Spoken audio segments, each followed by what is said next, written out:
नमस्कार दोस्तों, exam express में आप लोगों का स्वागत है। तो आज हम लोग देखने वाले हैं लुसेंट के ऑब्जेक्टिव बुक से एंशिएंट हिस्ट्री में हड़प्पा सभ्यता से जितने सारे भी क्वेश्चन बनेंगे आज हम लोग इस वीडियो में कवर करने वाले हैं। तो आइए आज हम लोग देखते हैं पहला प्रश्न को। हड़प्पा सभ्यता का सर्वाधिक मान्यता प्राप्त काल कौन सा था? तो हड़प्पा सभ्यता का सर्वाधिक मान्यता प्राप्त काल जो था वो 2500 ईसा पूर्व से 2750 ईसा पूर्व माना गया है। सिंधु घाटी की सभ्यता निम्नलिखित में से किस सभ्यता के समकालीन नहीं थी? तो सिंधु घाटी की सभ्यता जो थी निम्न में से क्रीट सभ्यता के समकालीन नहीं थी, यानी क्रीट सभ्यता से मिलती जुलती नहीं थी। सिंधु घाटी की सभ्यता कहाँ तक विस्तृत थी? तो सिंधु घाटी की जो सभ्यता थी वह पंजाब, राजस्थान, गुजरात, उत्तर प्रदेश, हरियाणा, सिंध और बालूचिस्तान तक विस्तृत थी। सिंधु घाटी की सभ्यता में घोड़े के अवशेष कहाँ से मिले हैं? तो सिंधु घाटी की सभ्यता में घोड़े का अवशेष जो है वह सुरकोटदा से मिला है और यह स्थल गुजरात में है। सिंधु घाटी स्थल कालीबंगन किस प्रदेश में है? तो सिंधु घाटी का जो कालीबंगा स्थान है वह राजस्थान से प्राप्त हुआ है। निम्नलिखित में से किस पदार्थ का उपयोग हड़प्पा काल की मुद्राओं के निर्माण में के रूप में किया गया था? तो निम्न में से जो है यह प्रयोग टेराकोटा का प्रयोग किया गया था। तो हड़प्पा मुद्राओं को बनाने में किसी का प्रयोग किया गया था? टेराकोटा का प्रयोग किया गया था। हड़प्पा सभ्यता किस युग की थी? तो जो हड़प्पा सभ्यता थी वह कांस्य युग से संबंधित थी। इस युग में ज़्यादा कांस्य का प्रयोग किया जाता था। सिंधु घाटी सभ्यता के लोगों का मुख्य व्यवसाय क्या था? तो सिंधु घाटी लोगों का जो मुख्य व्यवसाय था वह व्यापार था। हड़प्पा सभ्यता के निवासी थे, तो हड़प्पा सभ्यता के जो निवासी थे वो ज़्यादातर शहरी थे। सिंधु सभ्यता के घर किससे बनाए जाते थे? तो सिंधु सभ्यता के घर जो है वह ईंट से, पक्की ईंट से बनाई जाती थी। हड़प्पा वासी किस वस्तु के उत्पादन में सर्वप्रथम थे? तो हड़प्पा वासी जो थे वह निम्न में से कपास के उत्पादन में अग्रणी थे। वहाँ सबसे ज़्यादा कपास उगाया जाता था। निम्नलिखित विद्वानों में से हड़प्पा सभ्यता का सर्वप्रथम खोजकर्ता कौन थे? तो हड़प्पा सभ्यता का खोजकर्ता जो थे वह दयाराम साहनी थे। सिंधु सभ्यता का पतन नगर यानी बंदरगाह कौन था? तो वहाँ का सबसे फेमस बंदरगाह जो था वह लोथल था और यह गुजरात में पड़ता था।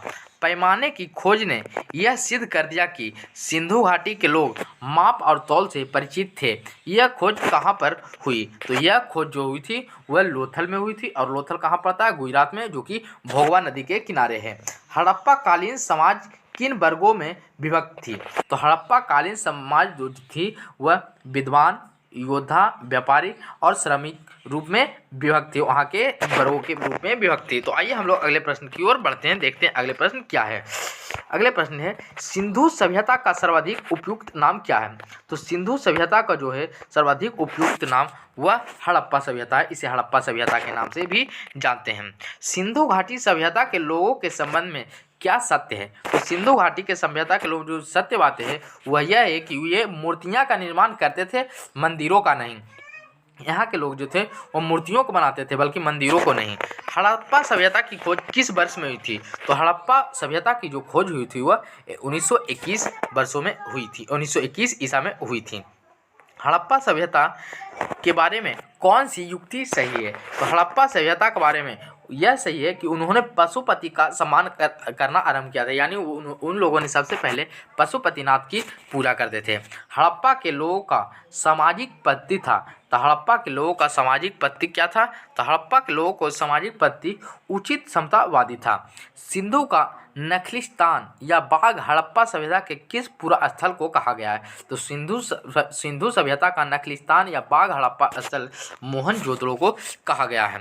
हड़प्पा सभ्यता के संपूर्ण क्षेत्र का आकार किस प्रकार था? तो हड़प्पा सभ्यता के संपूर्ण क्षेत्र का आकार जो था वह त्रिभुजाकार था और इसका जो क्षेत्रफल था वह लगभग 13 लाख वर्ग किलोमीटर में फैला हुआ था। अब यहाँ दोस्तों दिया गया है कि वह कौन सा स्थल किस नदी के किनारे थे, इसमें मिलान करना है। तो इसमें जो है हम लोग मिलान करते हैं। तो हड़प्पा जो था वह रावी नदी के किनारे स्थित था। तो हड़प्पा जो है वह कौन नदी के किनारे स्थित था? तो हड़प्पा जो है वह रावी नदी के किनारे स्थित था। और मोहनजोदड़ो कौन नदी के किनारे था? तो मोहनजोदड़ो सिंधु नदी के किनारे स्थित था। लोथल भोगवा नदी के किनारे था। कालीबंगा घाघर नदी के किनारे थे, यानी इसका ऑप्शन ए सही हो जाएगा। तो आइए हम लोग अगले प्रश्न की ओर बढ़ते हैं। हड़प्पा सभ्यता के अंतर्गत हल से जोते गए खेत का साक्ष्य कहाँ से मिला है? तो हड़प्पा सभ्यता में जो है वह हल से जोते गए खेत का साक्ष्य वह कालीबंगा से प्राप्त हुआ है। सैंधव सभ्यता की ईंटों का अलंकरण किस स्थान से मिला है? तो सैंधव सभ्यता की ईंटों का अलंकरण या ईंटों पर जो फूल पत्ती काढ़ा गया था वह मिला है कालीबंगा से। मोहनजोदड़ो कहाँ स्थित है? तो मोहनजोदड़ो है जो वर्तमान में पाकिस्तान के सिंध प्रांत में स्थित है। तो आइए हम लोग अगले प्रश्न को देखते हैं। सिंधु सभ्यता में बृहत स्नानागार पाया गया था। तो सिंधु सभ्यता किस जगह पर बृहत स्नानागार पाया गया था? तो मोहनजोदड़ो में पाया गया था। सिंधु सभ्यता की मुद्रा में किस देवता के समतुल्य चित्रांकन मिलता है? तो सिंधु सभ्यता की मुद्रा में वह आदि शिव के रूप में चित्रांकन मिलता है। निम्नलिखित में से कौन सा हड़प्पा कालीन स्थल गुजरात में था? तो निम्नलिखित में से वह लोथल जो है वह गुजरात में स्थित था। मोहनजोदड़ो को किस एक अन्य नाम से भी जाना जाता है? तो मोहनजोदड़ो को मृतकों का टीला भी कहा जाता है। हड़प्पा सभ्यता का प्रचलित नाम क्या था? तो हड़प्पा सभ्यता का प्रचलित नाम जो था वह सिंधु घाटी सभ्यता थी। इसे सिंधु घाटी की सभ्यता भी कहते थे। सैंधव स्थलों के उत्खनन में प्राप्त मुहरों में पर निम्नलिखित में से किस पशु का सर्वाधिक उत्कीर्णन हुआ है? तो सर्वाधिक बैल का उत्कीर्णन मिला है। सिंधु घाटी सभ्यता जानी जाती है। तो सिंधु घाटी सभ्यता जो है अपने नगर नियोजन के लिए जानी जाती है। तो आइए हम लोग अगले प्रश्न की ओर बढ़ते हैं। सिंधु सभ्यता का कौन सा स्थान भारत में स्थित है? तो सिंधु सभ्यता का निम्नलिखित में से जो है वह लोथल जो गुजरात में स्थित है। भारत में खोजा गया सबसे पहला पुराना शहर था। तो भारत में खोजा गया सबसे पहला पुराना शहर जो था वह हड़प्पा था, जो वर्तमान अभी पाकिस्तान में पड़ता है। भारत में चांदी की उपलब्धता के प्राचीनतम साक्ष्य मिलते हैं। तो भारत में जो है चांदी की उपलब्धता की प्राचीनतम साक्ष्य हड़प्पा संस्कृति से मिलती है। तो आइए हम लोग अगले प्रश्न की ओर बढ़ते हैं। सिंधु सभ्यता के बारे में कौन सा कथन असत्य है?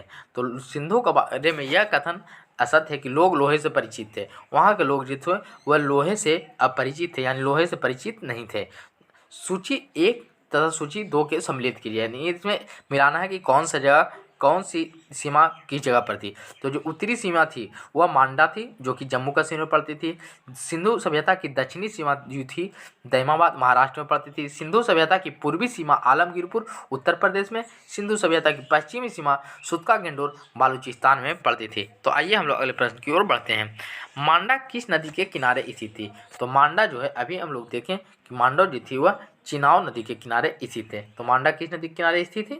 चिनाव नदी के किनारे स्थित है। हड़प्पा कालीन स्थल रोपड़ या पंजाब किस नदी किनारे स्थित था? तो हड़प्पा कालीन स्थल रोपड़ या पंजाब जो था वह सतलज नदी के किनारे स्थित था। हड़प्पा में एक उन्नत जल प्रबंधन प्रणाली का पता चलता है। तो वह कहाँ से पता चलता है? तो वह जो है वह धौलावीरा से पता चलता है। तो आइए हम लोग अगले प्रश्न की ओर बढ़ते हैं। देखते हैं अगला प्रश्न क्या है। हड़प्पा के मिट्टी के बर्तनों पर सामान्यतः किस रंग का उपयोग हुआ था? तो हड़प्पा के बर्तनों पर सामान्यतः लाल रंग का प्रयोग हुआ था। सिंधु सभ्यता निम्नलिखित में से किस युग में पड़ता है? तो सिंधु सभ्यता निम्नलिखित में से आदि ऐतिहासिक काल में आता है।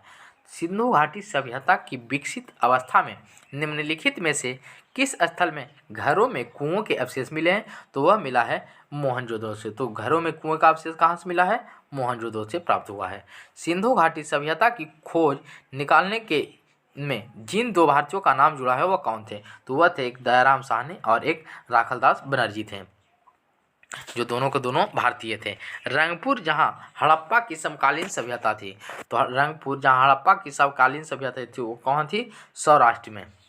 हड़प्पा एवं मोहनजोदड़ो की पुरातात्विक खुदाई के प्रभारी कौन थे? तो पुरातात्विक खुदाई के प्रभारी जो थे वह सर जॉन मार्शल थे।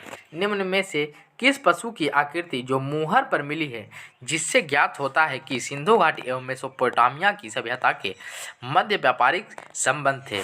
तो वह बैल मिला है। आइए हम लोग अगले प्रश्न की ओर बढ़ते हैं।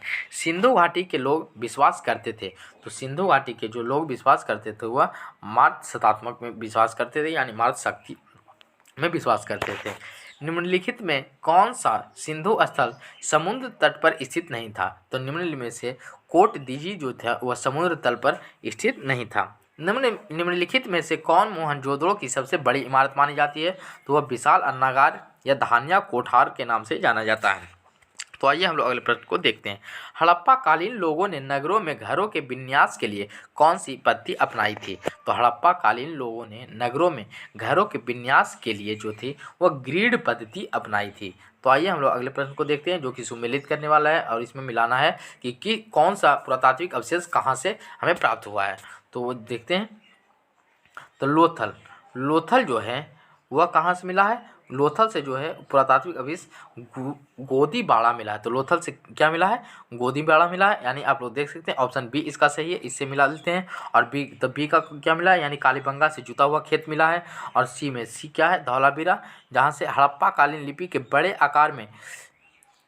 आकार के दास प्राप्त हुए हैं। और बनवाले जो है पकी हुई मिट्टी का हल प्राप्त हुआ है। तो आइए हम लोग अगले प्रश्न को देखते हैं। अगला प्रश्न क्या है जो देखते हैं। निम्नलिखित पशुओं में से किस एक का हड़प्पा सभ्यता में पाई मुहरों और टेराकोटा कलाकृतियों के में निरूपण अंकन नहीं हुआ था? तो किसका नहीं हुआ था? यानी गाय, वहाँ से गाय का साक्ष्य प्राप्त नहीं हुआ था। हड़प्पा वासी किस धातु से परिचित नहीं थे? तो हड़प्पा वासी जो थे वह लोहा से अनभिज्ञ थे, यानी लोहा से परिचित नहीं थे। निम्नलिखित में से किस हड़प्पाकालीन स्थल से युगल समाधान का साक्ष्य मिला है? तो युगल समाधान का साक्ष्य जो है वह लोथल से मिला है। कपास का उत्पादन सर्वप्रथम सिंधु क्षेत्र में हुआ था, जिसे ग्रीक का यूनान के लोग किस नाम से पुकारा था? तो कपास को उसे सिंडन के नाम से पुकारा था। तो आइए हम लोग अगले प्रश्न को देखते हैं। हड़प्पा कालीन मोहरें अधिकांशतः बनी है। तो हड़प्पा कालीन मोहरें अधिकांश जो थी वह सेल खड़ी से बनी हुई थी। हड़प्पा वासी किन धातुओं का आयात करते थे? तो वह जो थे वहाँ के लोग जो आयात करते थे वह तीनों का आयात करते हैं, चांदी, टीना, सोना, तीनों। यानी ऑप्शन इसका एक सही हो जाएगा। हड़प्पा वासी लाजबर्द भवन निर्माण की सामग्री का आयात कहाँ से करते थे? तो हिंदकुश क्षेत्र के बंद खसा से करते थे, जो कि हिंदकुश पर्वत के निकट में स्थित था। अफगानिस्तान स्थित सिंधु सभ्यता के स्थल है। तो अफगानिस्तान सिंधु सभ्यता स्थित था। इनमें से सभी जो था वह अफगानिस्तान में स्थित था। कौन से नगर सिंधु सभ्यता के बंदरगाह नगर थे? ये जो तीनों के तीनों थे वह सिंधु सभ्यता के बंदरगाह नगर। मोहनजोदड़ो से प्राप्त पशुपति शिव आदि शिव मोहर में किन जानवरों का अंकन हुआ? तो इनमें से सभी जो है सभी का अंकन हुआ है, सभी जीव का यहाँ से मोहरें मिला है। किस हड़प्पा कालीन स्थल से नृत्य मुद्रा वाली स्त्री की कांस्य मूर्ति प्राप्त हुई है? तो मोहनजोदड़ो से जो नृत्य करती हुई कांस्य की मूर्ति प्राप्त हुई है। किस हड़प्पा कालीन स्थल से पुजारी की प्रस्तर मूर्ति प्राप्त हुई है? तो वह हड़प्पा से प्राप्त हुई है। किस सिंधुकालीन स्थल से एक ईंट पर बिल्ली का पीछा करते हुए कुत्ते का जो मिला है का निशान मिला है? तो वह चंद्रहुदड़ो से प्राप्त हुआ है। किस हड़प्पाकालीन स्थल से प्राप्त जार पर चोंच में मछली दबाए चिड़िया एवं पेड़ के नीचे खड़ी लोमड़ी का चित्रांकन मिलता है, जो पंचतंत्र की लोमड़ी की कहानी से अदृश्य है? तो वह जो है वह लोथल से प्राप्त हुआ है। स्वतंत्रोत्तर भारत में सबसे अधिक संख्या में हड़प्पा युगीन स्थलों की खोज किस प्रांत में हुई थी? तो स्वतंत्रता प्रयोग में सबसे अधिक संख्या में हड़प्पाकालीन स्थलों की खोज जो है गुजरात से हुई थी। निम्नलिखित में से कौन सी फसल हड़प्पाकालीन लोगों द्वारा उत्पादित नहीं की जाती है? तो वह दालें उत्पादित नहीं की जाती थी। कथन ए और इसका क्या है? हड़प्पा तथा मोहनजोदड़ो अब विलुप्त हो गए हैं और कारण वे उत्खनन के दौरान प्रकट हुए थे। ऑप्शन ए और आर दोनों सही है तथा आर जो है ए का सही स्पष्टीकरण है। तो आज भर इतने दोस्तों, अगर आप लोगों को वीडियो अच्छी लगी तो प्लीज़ वीडियो को लाइक करें, चैनल को सब्सक्राइब कर दें, दोस्तों को ज़्यादा से ज़्यादा शेयर करें।